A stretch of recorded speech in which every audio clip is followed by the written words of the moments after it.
on the road ahead for our sector and our country. Thank you very much indeed. Please enjoy your brief stay at the Market Theatre, particularly those who are sitting in this esteemed production house for the first time. This is the John Kani Theatre. We've got other theatres in this foundation, but welcome you all. Thank you, Minister. I want you to give a hand. Welcome.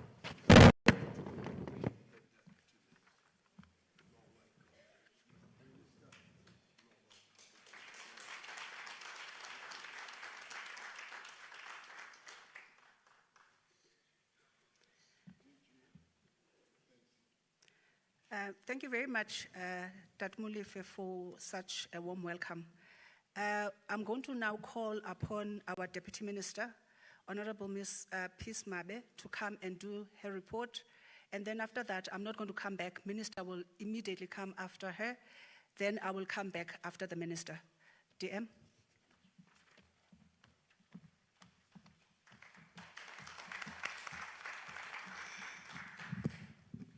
Thank you very much, Program Director, Ms. Maza. The Honorable Minister, the Acting DG, extinguished guests, all protocol observed. I've seen quite very important people here. If I were to mention and single them out, it will take long. I must first maybe appreciate the GNU for giving birth to Minister Mckenzie. I think the sports, arts and culture sector was never ready for a person like him. And Minister, you are appreciated. Of course, you're not money and you won't be loved by everyone, but the mood is positive and it's all right. So the people are quite very happy about your leadership. Please keep up the energy. 100 days feels like 5 years already. So we want you to continue for the next 100 years again, come back and give account of what you have done for the sector. I think that will be welcomed. Thank you very much. The 7th democratic election has ushered in a government of national unity, embodying the electorate's call for cooperation, accountability, and unity. Within this framework, the Department of Sports, Arts and Culture, led by Minister Gayton Mckenzie and Deputy Minister Peace Mabe, remains committed to creating an enabling environment where sport, arts, and culture sectors thrive in ensuring inclusivity and transformation across all disciplines. During this time, we have focused on uplifting marginalized communities, addressing gender disparities, and ensuring that the sectors of sports, arts, and culture are accessible to all.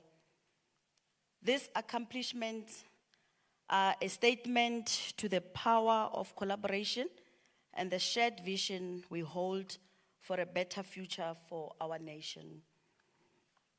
On sports, one of my first assignments after assuming office was addressing stakeholders at the Cricket South Africa Diversity, Equity and Inclusion in Indaba, where I articulated the government's stance on transformation as a ministry.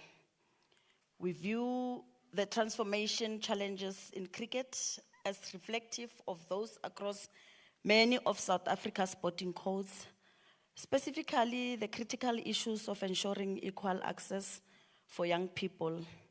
Addressing these imbalances remains at the heart of our broader strategy to create more inclusive and equitable opportunities in sports. The department's achievements in sports were highlighted by South Africa's successful participation in the 2024 Paris Olympics and Paralympics, where our athletes returned home with 6 Olympic and 6 Paralympic medals. This accomplishment is a testament to the strength and resilience of our sporting community. I played an instrumental role in supporting the athletes, delivering messages of encouragement, and overseeing several key engagements during the Paralympic Games.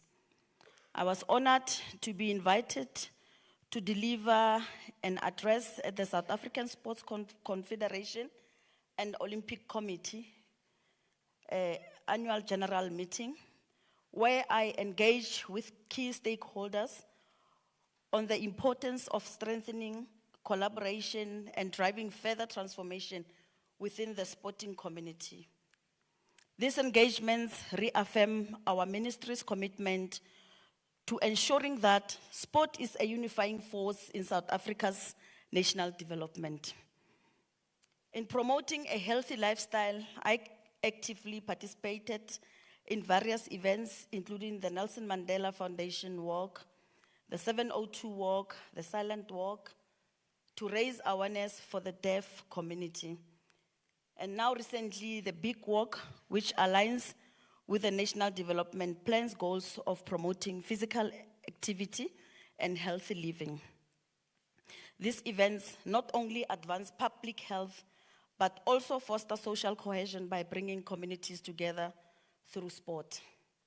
A key focus for the department has been addressing gender inequality in sport, particularly ensuring equal pay and resource allocation for female athletes. The department is in the final stages of developing a comprehensive women in sport policy framework, which addresses multiple areas of gender disparity, including participation, leadership, governance, and visibility.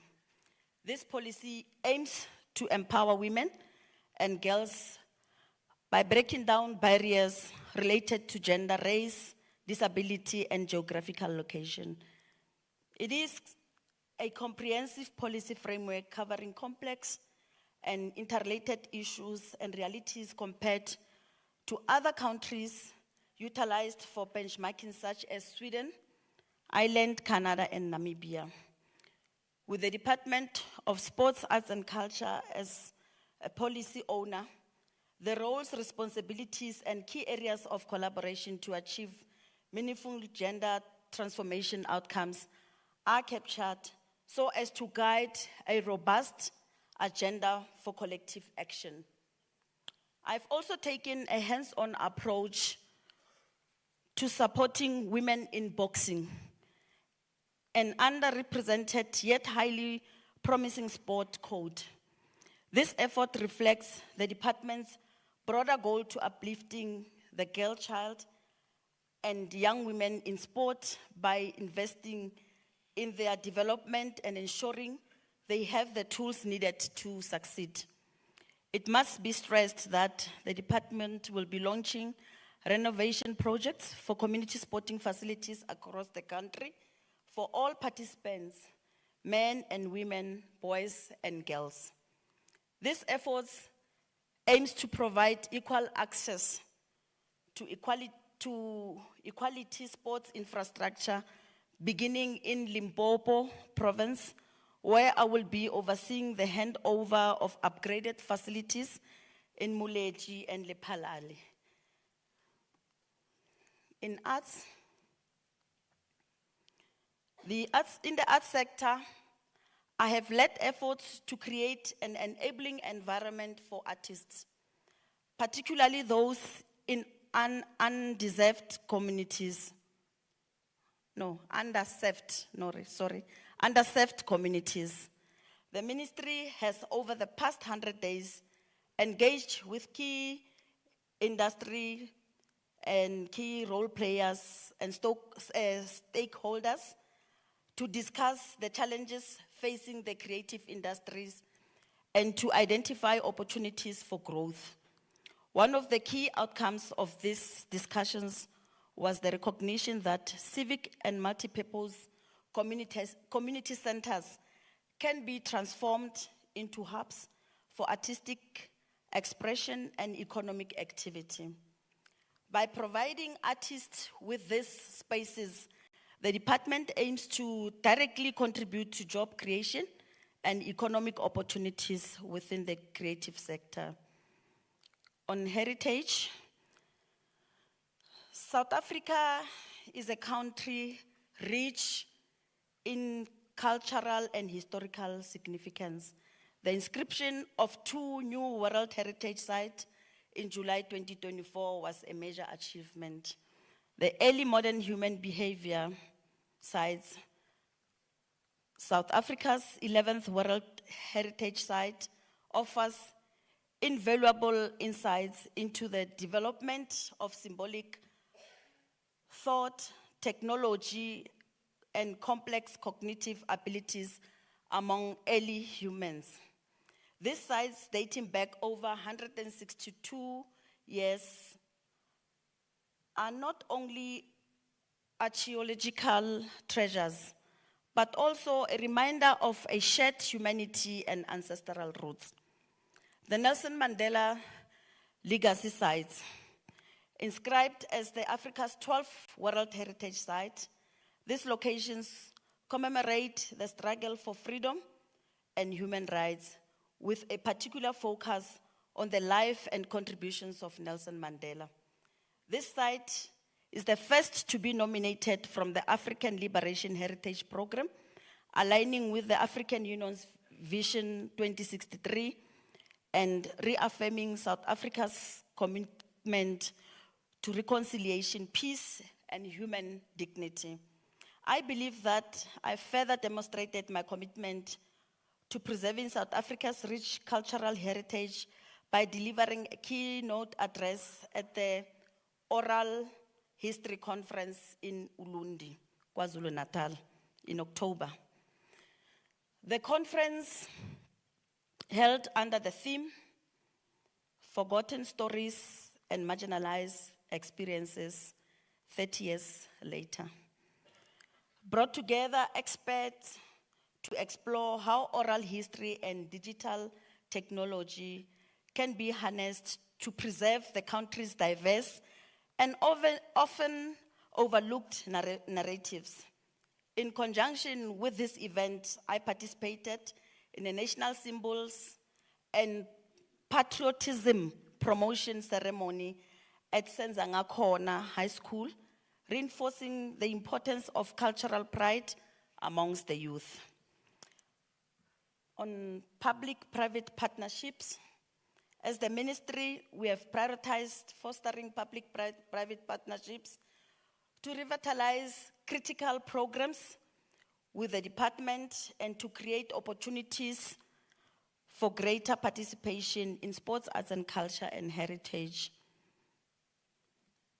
A prime example of this was my visit to the Inos Mafokati Equestrian Sports Center in Soweto, where we have explored possible upgrades and partnerships to improve the facility.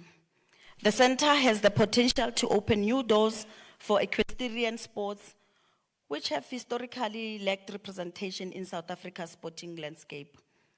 Another key initiative that I spearheaded together with the minister is the revival of school sports.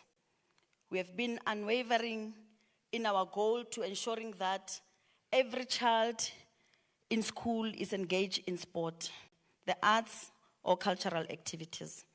This holistic approach is vital to the development of well-rounded young South Africans who will go on to contribute to the nation's growth and unity and provide proof that government of national unity is indeed working well for all citizens.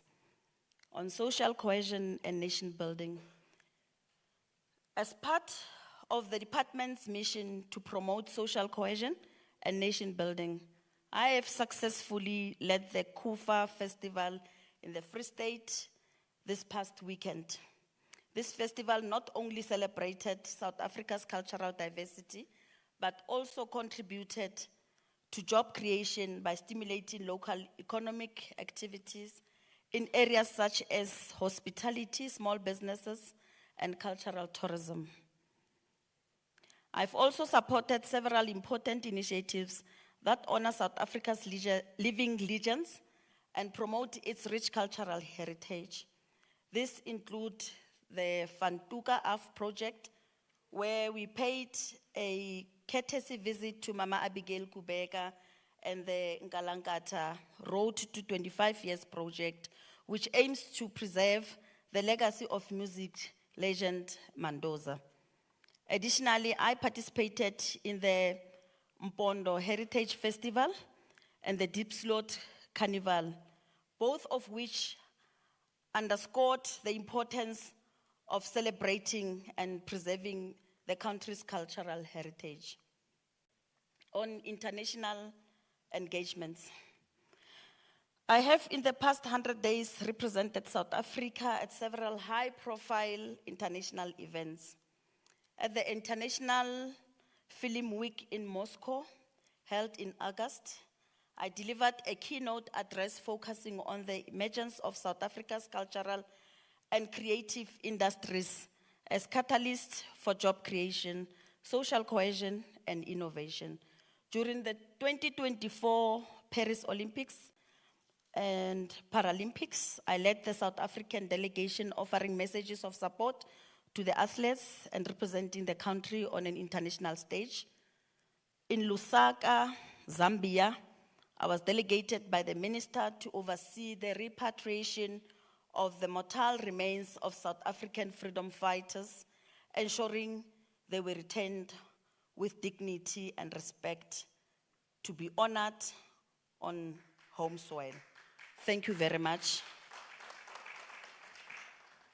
With that, I want to invite the minister to come and give his accountability for the past 100 days. Thank you very much, Minister.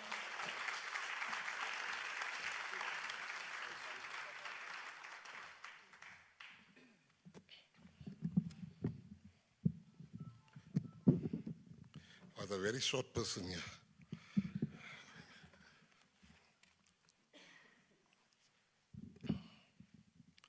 I always tell people that when I became a minister, one of the things I looked the most forward to was to say, all protocol observed. Because I've heard that word in every government function. And today I want to say all protocol observed because everybody here is very special and very dear to our hearts.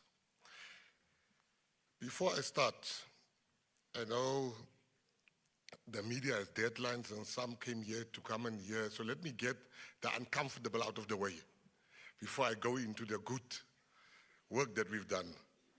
You know, I was in the news for spending money going to Paris. Past 2 days I had to answer being called a joyride. Now, I don't understand when there's a sporting event, I first got very angry because they were comparing me to, they said I removed Mama Joy and I replaced myself with her. So I got angry, but then I realized being a government official, you must be transparent. You have taken on something that you can't get angry when people ask you about their money. Because every cent that we are using is belonging to the people. Now, I was annoyed for 10 minutes, but when that realization came, I realized that I must answer. And I'm going to answer very transparently here. And if there's any media person that still feels that I've not adequately answered, please, I will remain behind so that you can go back to the newsroom having all your questions answered. Number one, my first trip as a minister, the first one as a minister, not as a person, as a minister, was to the Olympics. I came a week before the Olympics start. I attended 6 different meetings. I attended a meeting with the Minister of Azerbaijan. I attended a meeting with the African ministers. I've attended a meeting with the Commonwealth ministers. I've attended the opening ceremony. I've also attended a meeting standing in for the Minister of Police, where they had all the police there. So I had 6 meetings I had to attend. Now, before the opening ceremony, the rugby already started, for those that don't know. So I went to go and watch the 7th rugby. Then when the Olympics started, I sat in the rain so that our athletes also can have somebody screaming for them there. And then I realized, because I was so excited for this new job I want to learn, I'm going to come back. I'm probably the only minister in the world of sport that was not at the Olympics. Now, where do you get the joyriding from? So I want to make it very clear. I came back, not because I was forced to come back. There was nothing wrong me being there. Now he's going to sporting events. That's my job. Do you want me to go look at cabbages and the agriculture? That is the job of Mr. John Steenhuisen, to look at the farms. You can't, that's my job, to go to sporting events. Yeah. Especially the biggest showcasing of talent in the sporting world, which is the Olympics. I didn't go to the Paralympics, and that's not an achievement not to go. And I'm still going to go to all the sporting events, because that's government. Now you want to portray me as a person that's taking a joyride. That thing you can do with other ministers. You've chosen the wrong one. Because I'm flying first class all the time with my own money. And now I must fly business class. So it's not an upgrade for me, it's a downgrade. Locally, I fly like business class. But as a minister, you must fly economy class. The other day I was flying with my partner. And she said, can't we book you? Because my knees are so long. Because I can't sit down, and then I must stand up so that I can. But that's what the ministerial handbook demands of me. It demands of me to fly business class, to fly economy class locally. I fly twice a week, and I fly economy class. Internationally, the ministerial handbook demands of me to fly business and not first class. I'm mentioning this so that people can know I've not done anything outside the ministerial handbook. I got there, I saw them saying, Mr. Mckenzie, welcome, welcome, jump in the car. Now it's being acted like I'm sitting behind the computer and go to the different airlines, which things, there are people that are hired for those. Now, if you want to play politics, it's fine, but don't play politics only with me. If I have to account, which I'm doing, we expect every minister to also account, because this is important to all of you. I've done absolutely nothing wrong. And I'm as transparent as possible. I went there. In fact, when I saw it's 125,000 rands for 5-star hotel, myself and the acting DG, we both said we can't do this. Isn't there a cheaper hotel? I flew, I stayed in a 4-star hotel, which was a bit cheaper because it was during the Olympics, all the prices were up. And you can't compare euros with rands. Our currency is not that strong. And now people want to act like, particularly in the DA, that it's my first time going overseas. 2007, I stayed for a month in Paris to watch the Rugby World Cup. For 1 month. I flew there first class. I stayed in a 7-star hotel for 1 month. Now, because it's no longer my own money and I must follow the rules, if the rule says I must fly economy class, I shall fly economy class. So I wanted to just get that out of the way. All the media that's here, we can still talk about if you have any further questions about the trip. But don't say I went for a joyride. And don't compare me to Mama Joy. I am not a super fan. I'm the Minister of Sport, Arts and Culture.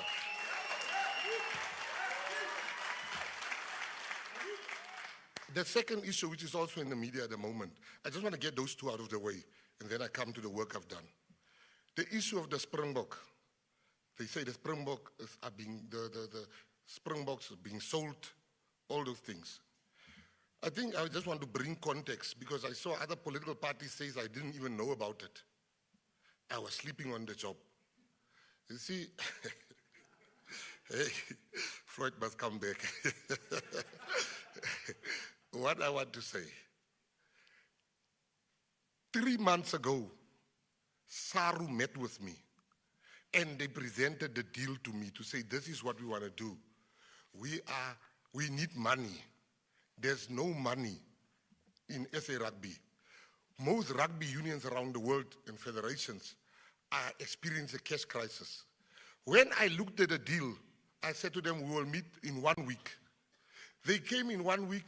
I said to them, there's something I don't agree with on the deal. There's no South Africans in this deal. They said, thank you, Minister. We will come back to you. They then came back and they said, Minister, we have included South Africans now in the deal. The law of FIFA and the International Rugby Federations, you can't interfere in soccer and in rugby. You can do it on a certain level. So I can only urge, but I can't truly, fully instruct, because that might be deemed as interference, and then you get banned. So what they did, they came back, they said they've got South African partners now. I said, all right, if that's the case, it's good. Then we got complaints, my office got complaints from the rugby union presidents. So they were supposed to vote today. I then said, stop that meeting, let us meet again, so everybody can be happy with the deal. So that's where we are with the deal. I didn't see this deal the other day when some political party was giving a statement. I've been working, I've even met the Eckerley company, the company that's buying. I've met the owners, the brothers of that company, the owners. I've met them. I've engaged with them so that I can make sure that South African Springbok rights are not being sold for a song. So I hope I've made that one clear. Enough about that. Let me go to the work that I've done. I must first thank, I've never met the deputy minister. And maybe you don't know it, but I think you know it. There's a lot of tension I've picked up between ministers and deputy ministers. So much so that the president called us in and he says we need to be collegial. We need to be collegial with our deputy ministers. And when I met her for the first time, I tried to Google her, but I didn't see much about her on Google. But when she walked into our first meeting, I knew I'll be fine when she said, "Awe massacres." And I want to say to the deputy minister, thank you so much for who you are to this country, who you are to me. We work truly nicely together. And we have our things we differ on a lot, because she's a very strong woman. And she doesn't let me always get my way. And she would say, no, but I disagree. And for that, I want to say I've also learned so much from her. And I can tell you, without a doubt, in the GNU, I have the best deputy ministers of all the ministers in the GNU. Then I want to thank the president for appointing me as the Minister of Sport, Arts and Culture. People want me to talk bad about a man that has given me this job. I can never do that. 21 years ago, we went looking for a job. I think they got there and they said, no, they can't give me a job. I mean to work at the back of a truck. They didn't want to give me the job because they said I come from jail. And the manager, they said, no, you can't get a job, you come from jail. But the man that saw past my past and say, come here, I will give you this job. I must now fight that man. I am not mad in my head. I am not fighting. I will never fight the president. I will disagree with him, but I'm not here. I love the GNU. The Patriotic Alliance members are very happy with my inclusion in the GNU. How can I listen to other parties? All right, let me start with the work. The first thing and the most proudest thing I've done since becoming a minister and being part of was when we, together with the Department of Defense and Military Veterans, together with the office staff, You know, I am so fortunate that I've inherited the best stuff you can get.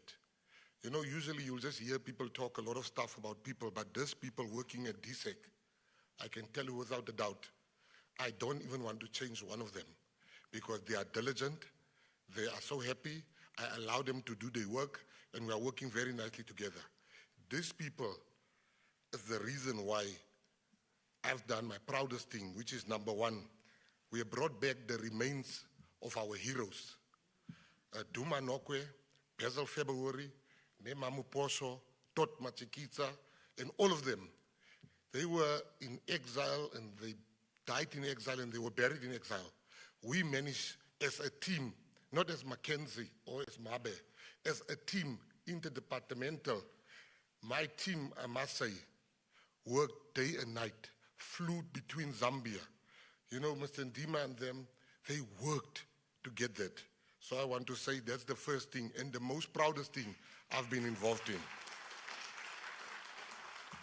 The first crisis I got was when we started, which I'm going to talk about later, when we started talking to UFC and F1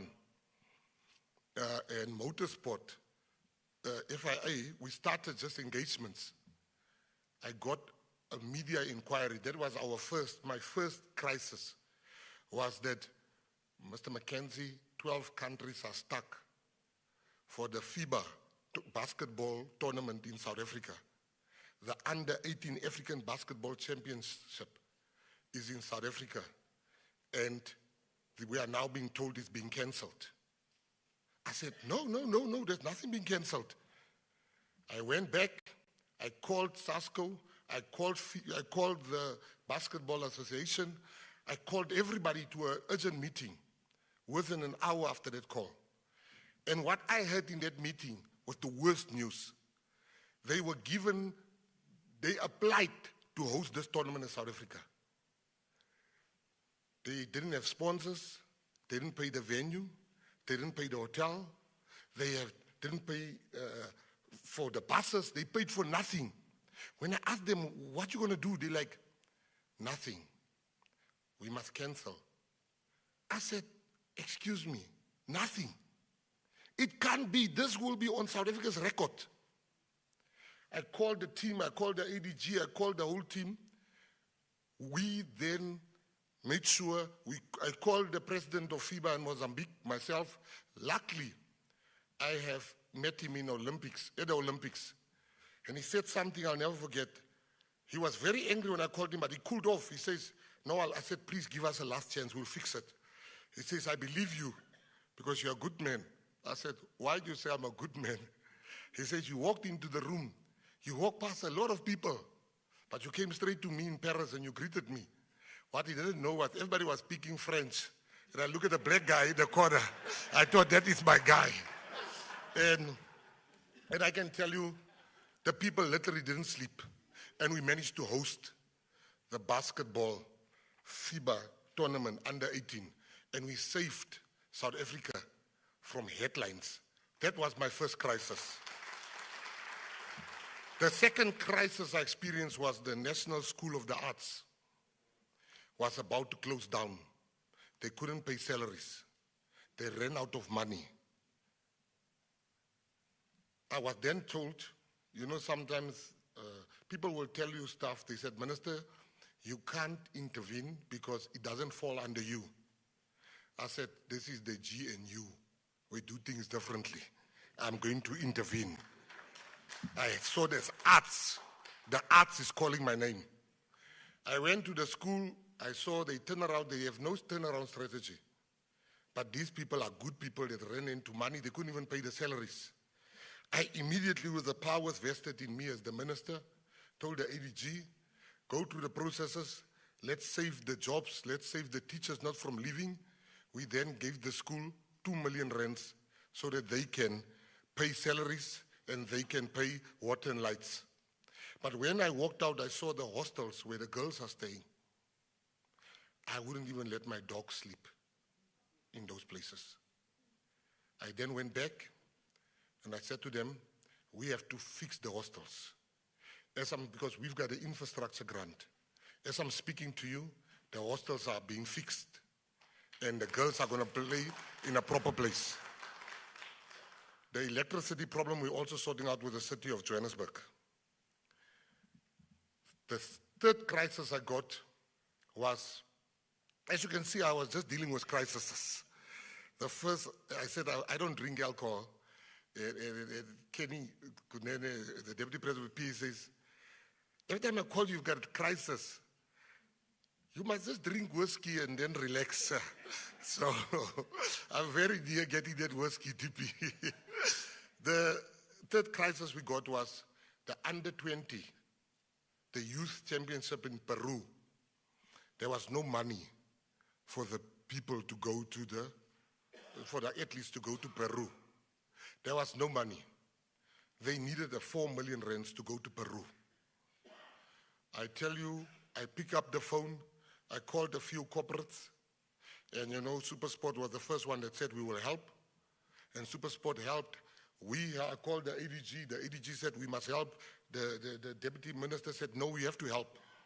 And we came together with SuperSport and the deputy minister. And I can tell you, true story, 10 minutes before they closed the flight, we paid. 10 minutes before they closed the flight.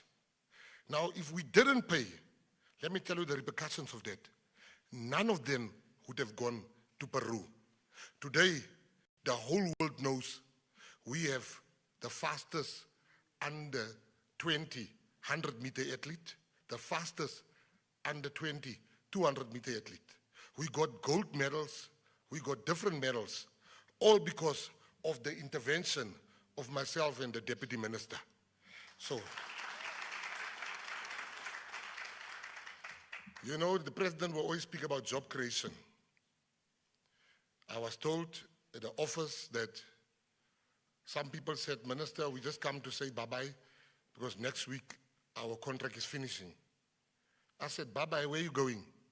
No, we're just working on contract. Do you have another job? No, I don't have another job, Minister, but we enjoyed working with you. I called the ADG, I said, how many are they? She said, there are 66. I said, can we meet tonight? I remember, she's like, Minister, it's 9 p.m. I said, yeah, let's meet at 11 p.m. at the office. She said, I'm going to enjoy making this call to the senior management. And when I got there, 11 o'clock, they were there. We sat from 11 until 2 a.m. trying to redirect and reprioritize funds so we can save the job of 66 people, because that's the priority of the GNU. I can stand before you today and say that we have managed to save a year until we get them permanent, but they've got a job until March 2025, but before March 2025, we shall meet again at 11 o'clock to make a plan. So you can't create jobs if you can't save jobs. So we've already saved 66 jobs in our department. Then this one is very hard. So artists in this country, I want to make it clear, I'm not a minister of condolences. I'm not a minister of funerals. I was told you didn't come to the funeral of Mapaputsi, but they omitted to say, I gave money for the funeral of Mapaputsi. But it can't be. We must be honest about this. It's not easy to say it, but I'm going to say it. We are not here to bury artists. Artists need to live a life so good that they can bury themselves. It's insulting for a person who didn't have bread, but you put them in a casket of 50,000 rands. It's not right. So we should not fight so that artists should be buried. We should fight for artists to live right. Because of my corporate history, I looked at why is it that our artists are poor?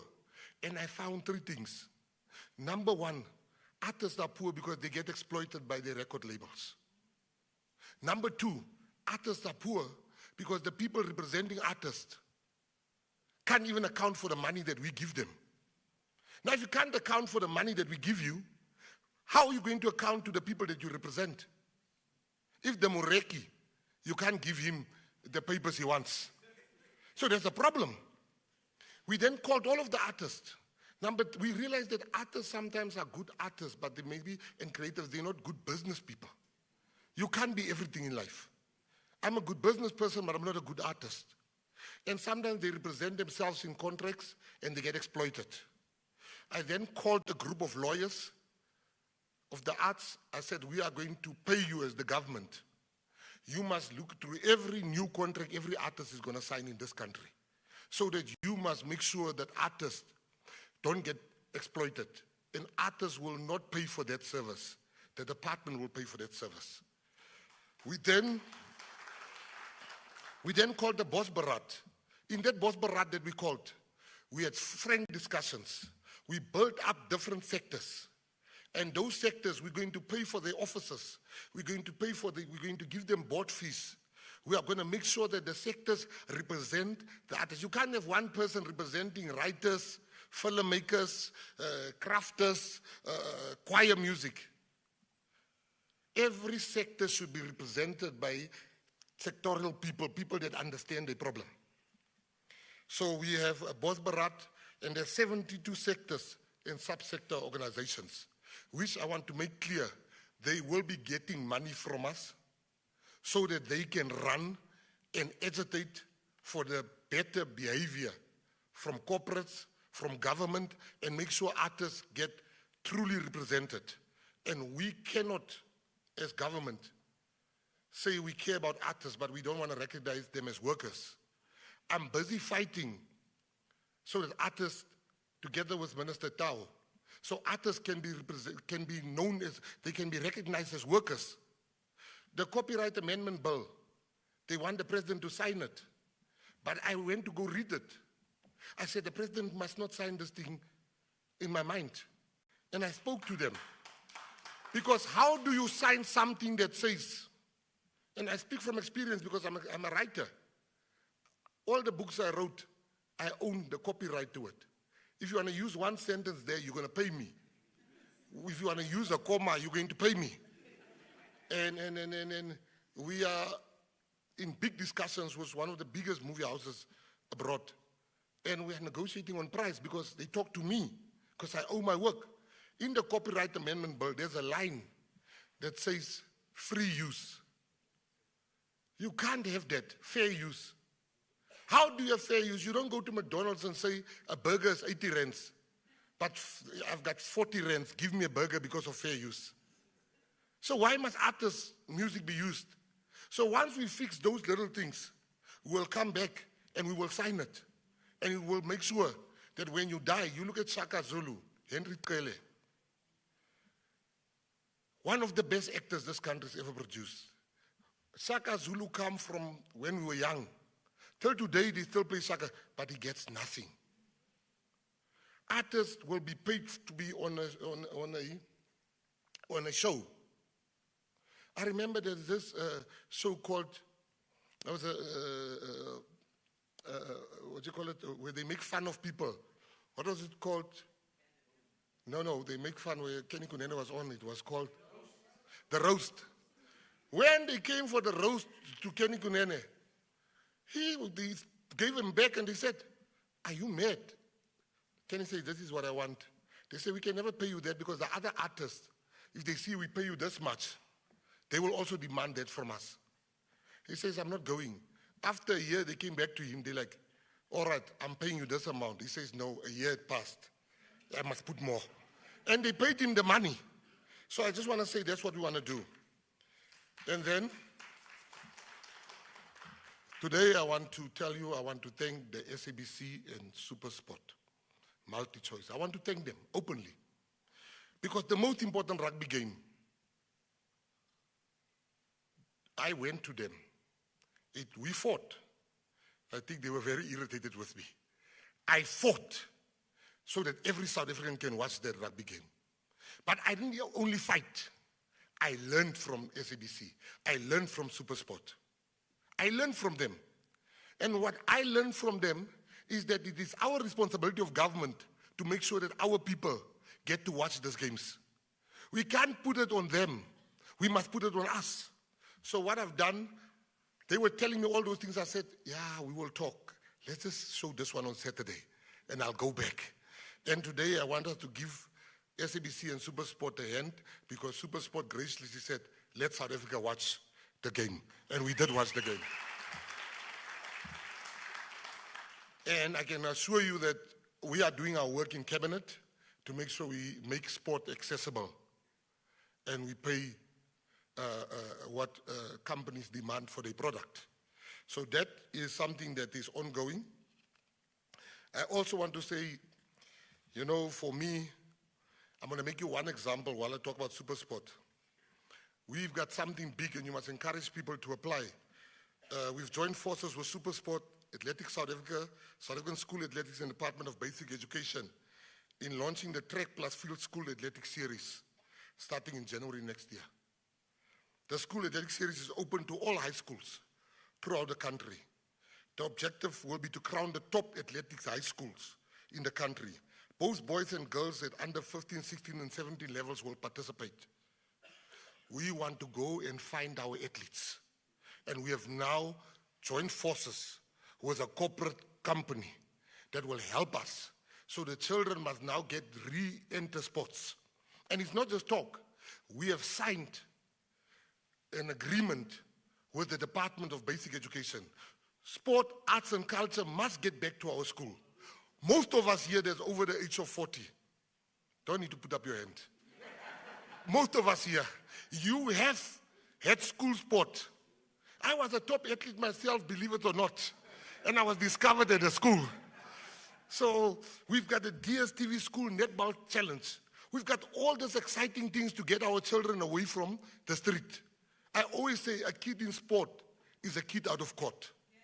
That is our motto. You know, that's going to be the Let's Play Centers of Excellence. We are back. We're going to change the face of sport in this country. But we want to start with the children. That's why we have the MOU. In our department, we've put together 69 million, which is going to buy equipment for rural school children, for poor schools. It can't be that it's only the private schools that has all the sporting equipment. None of the black people sitting here, or the colored people, or the Indian people for that matter, had pole vaulting at his school. None of you. But pole vaulting is an Olympic sport. There's a new Olympic sport called wall climbing. I see the private schools now have wall climbing. Our children in the less fortunate schools don't have that. It's my job as the Minister of Sport not to complain, but to make sure, I make sure that what is in the private schools is in the schools of our children that is not so privileged. And we should not bemoan the fact that the private schools have it. We must learn from them. And we must emulate what they are doing. So much in South Africa, people like to criticize people that they should learn from. As the minister, Walaza got a silver medal at Olympics. He got 2 gold medals because Kuro was looking after his career.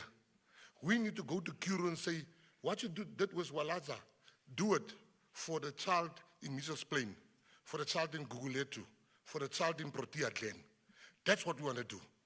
So the MOU will never gather dust. Under my leadership, we are going to bring expression to what we've agreed upon. And if you don't believe me, the ambassador of France, I want to quote him, so he can say, no, I'm not telling the truth. When I was a minister, he sent me a text message. He's like, Minister, we've been trying to sign the MOU. Minister, can you help? I said, can we meet tomorrow morning and sign? He says, oh, I'm out of the country. I said, so you are the problem. And after a month, after changing some new things I changed there, we signed. And he stood up at a press conference. He said, I must tell you, this ministry is the fastest ministry I've ever worked with. These are action men. I said, didn't hear you, repeat that again.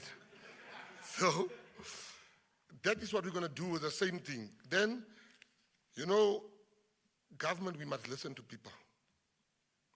And the GNU is that type of a government. I was at Fame Week, I met 3 little girls. They were my protectors told me, you have to leave, it's becoming too dangerous. Everybody's grabbing me and want a picture. And when they were pulling me out, this girl is pulling my jacket. And I'm like thinking, I'm not going to leave you. I said, how can I help you? She's like, 30 seconds. And I said, let him come, let him come. The three ladies came. They spoke, all three of them spoke at one time. And all I could hear is that our movie house in Kalicha is closed because we don't have a screen that's working. We don't have proper speakers. Our computers are old. I said, I will be there within a week. When I turned around and said, why? We'll never see him again. And they saw me. And I went to go look at the screen. It wasn't working properly. I went to look at the speakers. I went to the library. When I saw the computers, I realized those were the computers that we used to steal before I went to jail. That's how old those computers were. I can tell you today, myself and the deputy minister, on Monday first, on Monday, we took them the money. They are putting a new screen, new speakers, and new computers in that school. 10 students in Mitchell's Plain got bursaries to study music. After studying music, those 10 kids, you can change? She's coming here. You see, I learned quick in government, they change. I never knew that on TV.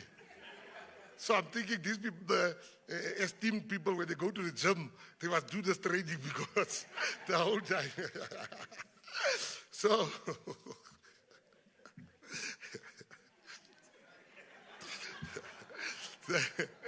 the Mitchell's Plain, these people got bursaries. And when they graduated, they went back to the townships in Mitchell's Plain and Kalicha and Delft. And they started to teach other kids music. They will go from from flats to flats to flats to flats to flats, getting people music, teaching people how to play music. And they will do one. Can I get a tissue, please? And they will do one instrument. And children will be away from the gangs to go and teach music. It gives me great joy that when they met me, I made sure that we speak to Betway and the department, and we said we'll match them rent for rent what they gave. They gave equipment for 1 million rand, and the department put another 1 million rand for equipment. Thank you. For equipment for the kids. Now they can teach 400 students and keep them away from crime so they can teach music. When I became the minister, I saw the list of people going to Venezuela. I said, where are the disabled people on this list? I cut the officials. I said, let's replace them with disabled, and let's have all the races here. You can't just have black people going. This country is not only black people, it's all of us. And I changed that and I removed some officials. And they went to the Venezuela fair. And the people of Venezuela came to myself and the minister, deputy minister, and they said South Africa was one of the best participants in the Venezuela book fair. So much so that the Cuban government is inviting us to be the main guest next year at the Cuban Book Festival. And it's going to be transparent.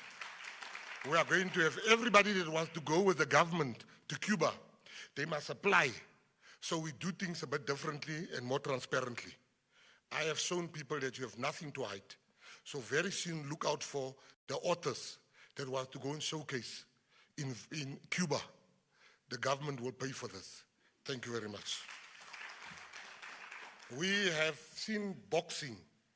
You know, the first black man to earn 100,000 in sport was Peter Matebula. Peter Matebula was the first black man to earn 100,000 in sport, prize money, which he had to share with the coaches. But Peter Matebula, 40 years after Peter Matebula, boxers are earning 4,000 rand a month, a fight. 4,000 rands to get brain damage. But when you look at the officials, there's officials that fly twice a week, renting expensive cars, running up phone bills of 120,000. That we said is not going to happen. So we've appointed the acting CEO, Tulufelo Lizaka, from my office to oversee. We have stopped all this legal. They are not in the business of boxing. The boxing SA was in the business of legal issues. They stay in court. They have lawyers on retainer. I've stopped all the legal matters. We've settled the legal matters. We are now putting boxing back to where it belongs. The advert is out. You can also apply if you have boxing expertise, and you can add to the board. It is now being advertised. Knowing how to fight is not the only requirement. You must be able to have. This one is very personal to me. I grew up with spinning. I saw what spinning does. There's no gangsters in that sport. There's no drug users in that sport, because every cent they have, they buy oil, screws, seats, tires. Tires are expensive for us spinners. And I can tell you, when I went to prison and I came out, spinning was still at the same place, unrecognized, being called a gangster sport. People that don't do spinning don't see the value of it. So much so, when I became the minister, the first priority for me was spinning. And they thought, the white people thought I'm talking about spinning top in the gym, the things they do there. And some of the super coloreds were laughing at me. Like, why is he doing this gangster sport? I can tell you, spinning, I've been to an empty rugby game, empty soccer game, empty cricket game. I've never been to empty spinning. And I said, this will be my priority. I first had to teach my staff, from the ADG through to everyone, about spinning. And I remember the deputy minister said she's got a gusheshe. I'm still waiting to see that gusheshe. and I worked very hard to formalize spinning. Spinning, I met with Motorsport South Africa. They came with their problems to me, and I said, before I listen to your problems, fix my problem. You must legalize spinning. And they assured me they will do that. I went to meet with the president of the FIA, the highest decision-making person when it comes to anything with an engine, from F1 to GP to spinning, everything. He didn't even know what spinning was. He asked me send me 2 or 3 videos. I sent him 35 videos. I think he might have blocked me after that. And I'm very proud today to say spinning is going professional. Spinners will get a salary. And the federation is even now getting sponsorship. They are going to buy cars for the children that parents can't afford, the gusheshes. So DM, you better come clean very quickly. If you have a gusheshe, if you don't, you must also apply for a vehicle to spin there. And I want to thank CLC, which became the first headline sponsor for spinning, and Kappa, which will now make sure that they are fully kitted in Kappa. So they'll treat them like they treated the Kaizer Chiefs, that team that I'm accused of supporting, which I don't. And then we had the DSTV Delicious Festival. I didn't even know what that was, but I went because the food was very delicious there. The DSTV Delicious Festival, where we honored the Miriam Makebas, the Brenda Fassis, the Yuma Sikelas, and we are forming a partnership with DSTV for the Delicious Festival. So those are the things that we've been busy with. And I'm very proud to announce the World Rally Race Championship. For the first time, it's coming to Sun City. And I want to thank Motorsport South Africa. You guys have worked so hard. You fought very hard that South Africa is now, and it's only the beginning. F1 will still be coming. I'll talk about it shortly. But already we got one, because we went to Baku. We were fighting with the president. I said to him, but you don't bring stuff to South Africa. And I said to Motorsport, go and fight. And we were on the phone with them the whole time during the vote. Denise had to switch off her phone like, they've not even started to vote, Minister. And when they voted, she called and she said, we've got it. And I want to say to you, this event is going to be the biggest motorsport event that we've had in this country. And I said to motorsport, I have one problem which we are working on because government is also going to contribute. I said, before I contribute 1 cent, I would like to see black women also being part of it. I would like to see white women also being part of it. I don't want the sport to be an all male, only male, even in the business fraternity. We must respect our women. They are sometimes better business people than we are. So our money will go to women in South Africa that will be part of that pie, of the advantages that will be received from hosting the World Rally Raid Championship. And if you can just see a video, then for those of us that don't know. In the heart of the African wilderness, where the untamed beauty of nature meets the raw power of machinery, an epic challenge awaits.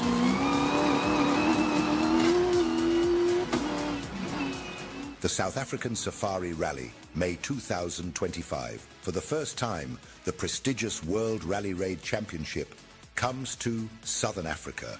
From the iconic Sun City Resort, teams will take on a journey like no other. 5 stages, over 5 days of pure adrenaline. Starting on the 18th of May and finishing on the 24th of May. It begins with a prologue in the shadow of Sun City. Then dives deep into the wild, where nature itself becomes the ultimate challenge.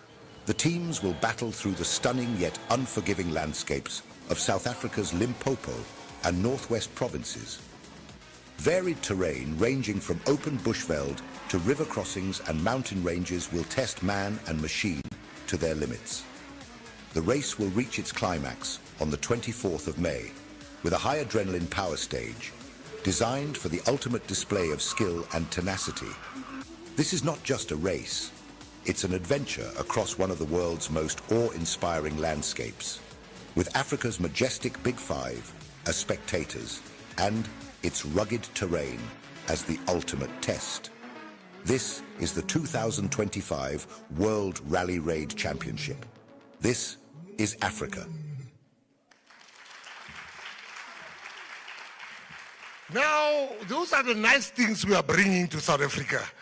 South Africa is going to have nice things, and I want to jump to UFC. Don't follow the media that has not spoken to me. Follow the ones that are here today because they know from the horse's mouth what is happening. Not the ones that get B information. UFC. End of this month, we are meeting with Dana White. You know, when I saw that ground transport, it was very steep. I said to the person in the department, I said, you better get an international license because we'll have to take Ubers when we get to Abu Dhabi this month. We are going to meet with UFC to make sure that Driekus' fight come to South Africa. Just as we met with the FIA and Motorsport to make sure this is coming, it is here. So the UFC, we are meeting. So there's no thing to say it is not coming. We are going to negotiate. We've been talking to them for 3 months. They've been asking us 1 million questions. They've asked SuperSport 1 million questions. And we are going to make sure that Driekus du Plessis, our champion, must fight here at home. And I will come back, hopefully with good news. And hopefully also not being asked so many questions about my trip to Abu Dhabi. Then the F1. This is how far we are with the F1. South Africa has been to the altar twice and didn't get married. They go to F1, we want to host it. F1 is listening to them, then it falls flat. Because politicians, billionaires in this country, they started fighting, and I now became the minister. So I told the billionaires, back off. You are not the only billionaires in the world. I told the politicians, back off. I am the Minister of Sport. Let me talk with F1. I met the leadership of F1. I met the president of the FIA. I told them we would like to host the F1.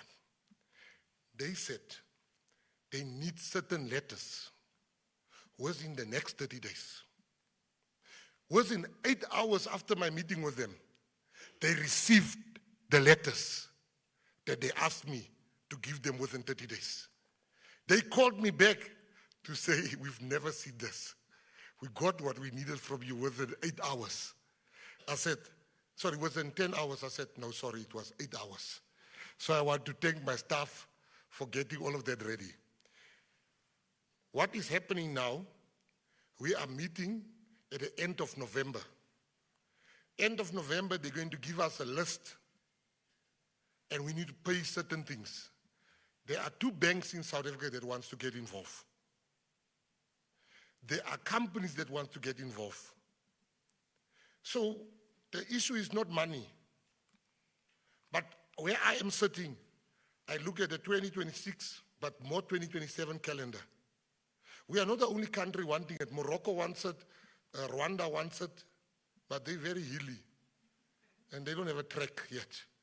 And big announcements are going to be made about our track very soon.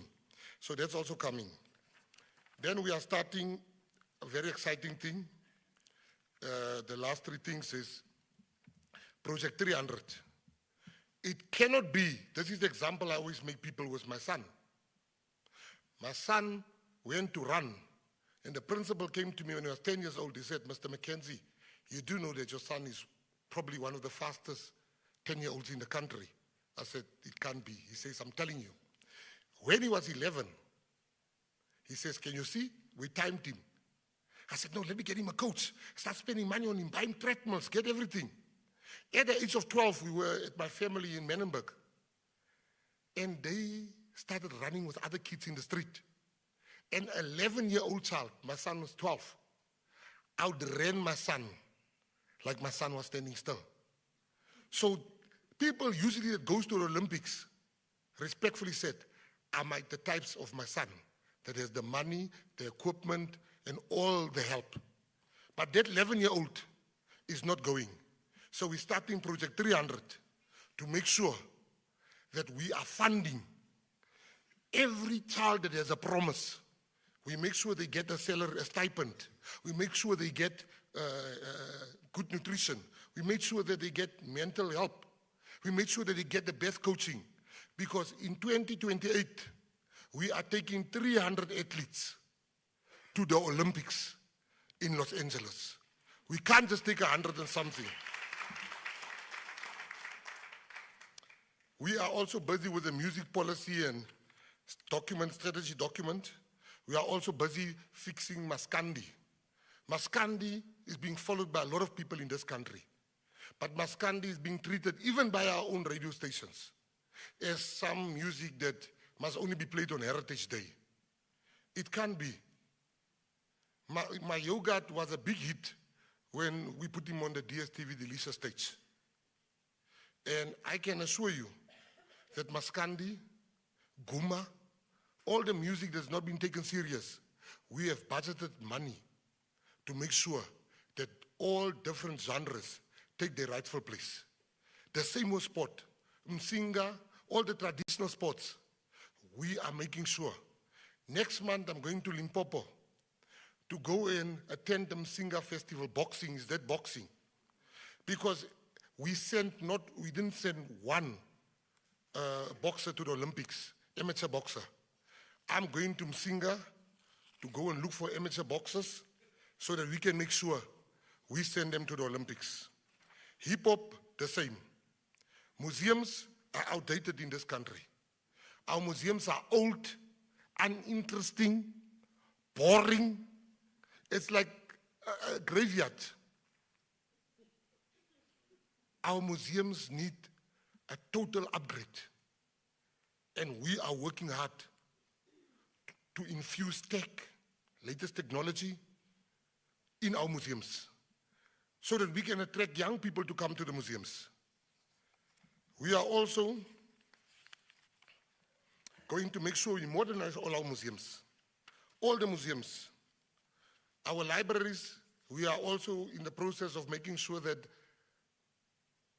we bring tech in the libraries. Children, this thing of getting one book, coming back, that's outdated stuff. We did that 30 years ago. We are now going tech, where you go and you get an iPad, like a tablet, that's got 100 books on them. And you can now, and you can also do your CV on them. You can also, and we're speaking to the cell phone companies to zero rate that they don't need data. But we make sure you can't watch porn and things that will be criticized for. The children can't watch those things. We also must be honest. South Africa loves dancing, we love music. Chris Brown's music was sold out, concert was sold out in 2 hours. Our people are hungry. Our people are hungry for international acts. And don't go any further. Go to the Chris Brown concert. Our people are hungry. And so what we've done, you have Tomorrowland, you have Coachella, you have Burning Man, you have Glastonbury, but there's nothing in Africa on that level of 100,000 plus. We are introducing as the Department of Sport, Arts and Culture, Africa Raw, which will happen in the Eastern Cape next year, May, where we will bring 10 international acts at one time. It will be a 3-day affair. We will have the African artists playing. We will have overseas artists playing. It will be the biggest music festival over 3 days non-stop. There's no pass out. Once you're in, you are inside. We are going to dance. We are going to stay in tents. There will be levels. There will be nice glamping for the people like Ubo Kenny Kunene, where they got their own shower and toilet, but you're going to have to pay. Then there's the Wonke Wonke Batupili, where tens of people that just went there for nice music. And then you have the people that work for government like us. They will come with our own tents that's there at the back. But we're going to have the first time, and we're going to mix it with a big 5. It will be at a resort, 3 days. We already spoken to big names that wants to come. So you can listen to music, watch the lions, make sure you don't get eaten, and come back and take pictures, and that's what we're going to do. In conclusion, I would like to end with this. 100 days is not a lot of time in government, because you still have to attend parliament, you have to attend cabinet, you have to attend cabinet committees, you have to attend the portfolio committee. I was called by President Ramaphosa, and he asked me, Minister Mckenzie, come see me. And I thought I'm in trouble. And he said, how are you holding up? I said, President, do you want me to give you the answer I'll give to you, or the one I'll give to my friends at home? He says, give me the one of your friends at home. I said, President, I've underestimated the workload of ministers. Number 2, in 2022, I said ministers are getting paid too much money. I withdraw that with immediate effect. And I want to say to you that the GNU is the second chance that we've been given.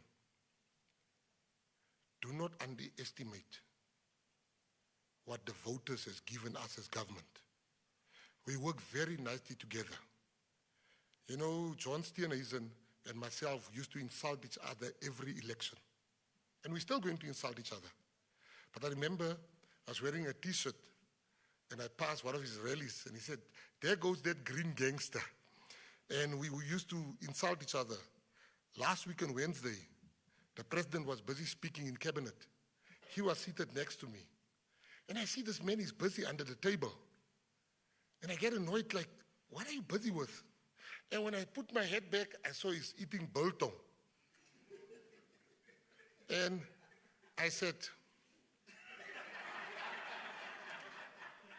and he looked at me, and he says, and he put in.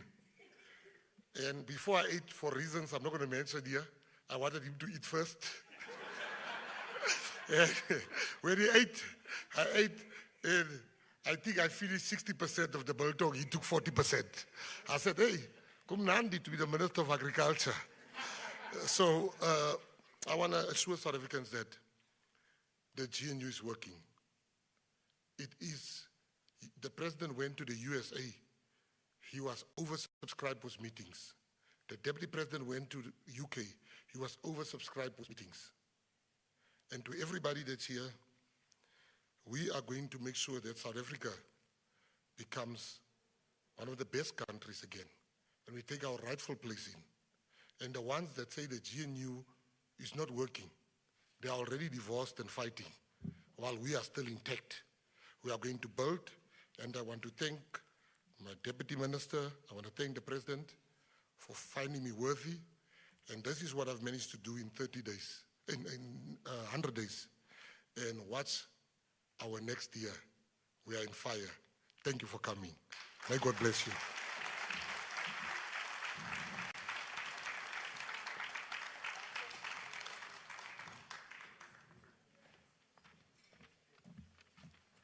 Thank you very much, Minister.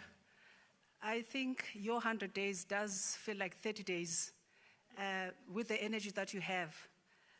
Without wasting any time, Minister did mention that he went to him and the Deputy Minister went to the National School of the Arts, and they saved the school. We have 2 kids from the National School of the Arts that are going to give us an entertainment, whilst Minister and DM are catching their breath before we then go to the Q&A for the media. Can we have the School of the Arts kids?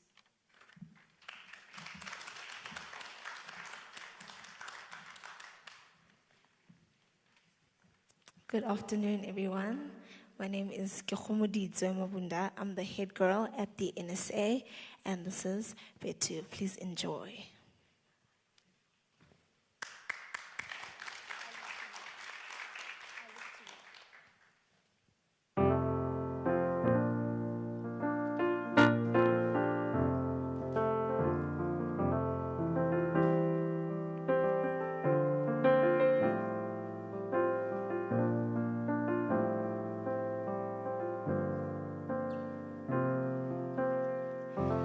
As I lay me down,